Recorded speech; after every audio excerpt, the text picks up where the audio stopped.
big hello and welcome back everybody to our Alumni Couch segment. My name is Corinne and today with me I'm very excited to introduce Sophie from the Community Defib Project. Yeah, so thank you. So my name's Sophie. I'm a registered paramedic and a qualified paramedic with New South Wales Ambulance, but I also am the founder and the chair of the Community Defib Project, which is a not-for-profit organisation that installs community or publicly accessible defibrillators to vulnerable communities across New South Wales and expanding quite rapidly. So I completed a Bachelor of Health Science of Paramedicine and I graduated in 2019 as a part of the Paramedicine program.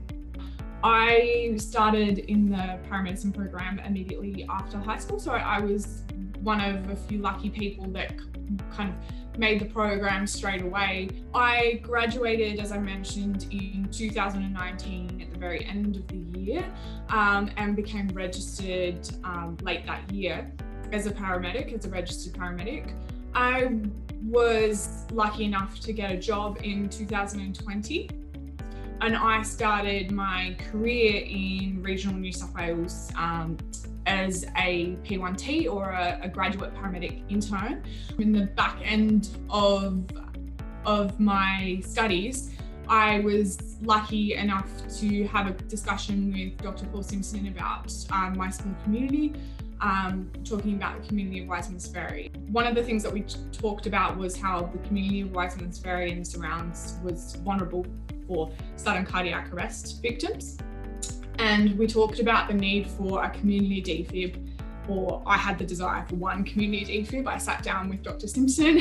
We then applied for a grant and we were, much to my surprise, I still remember getting this successful grant notification and not believing it. From there, we installed 20 community defibrillators for the Wiseman's Ferry area, which is massive. We cover a huge area now. We then had interest from the wider community, so the journey began to become a not-for-profit and an incorporated association, put all of those structures and measures in place to grow.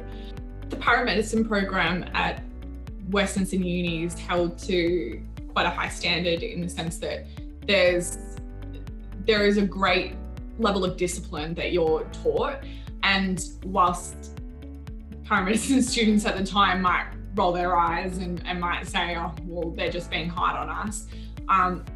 I've noticed the difference since you come out on road as a paramedic and you're treating patients and you learn and understand why you need to be disciplined and why you need to do things a certain way and why you were taught things. I think for anybody, going out on road for your very first day is a massive highlight of your career, and that's something that I will still remember clearly, and I hope I remember clearly for a very long time.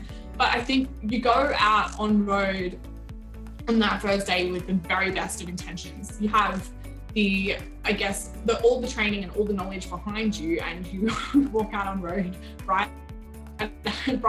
and I guess in like a deer in headlights, so to speak. And I think remembering that as a highlight of my career, being that first day to know I've made it on road, I've made it to a job, here I am. Another highlight of mine was winning the New South Wales Health Ministry, it's 2027 News Ministry of Health's Healthier Communities Award as a part of the New South Wales, I'll find the words for it, the Young Achiever Awards. I was recognised as a part of, and I'm going to have to check the year, it was this year, I think, 2021, Young Woman of the West, highly commended. I think the general advice for students at Western Sydney Alumni, I think particularly for the paramedicine cohort, I think you need to look beyond the lights and sirens and beyond, I guess, and they'll understand, but the higher acuity work. You really need to look beyond the difference that you can make to communities, and the same advice that was given to me. You're not just a paramedic, you're a sister, a brother, a mother, all of the above. You walk different parts of life, but there's no reason why you can't be a paramedic and why you can't lead an organisation of 100 and something volunteers. There's no reason why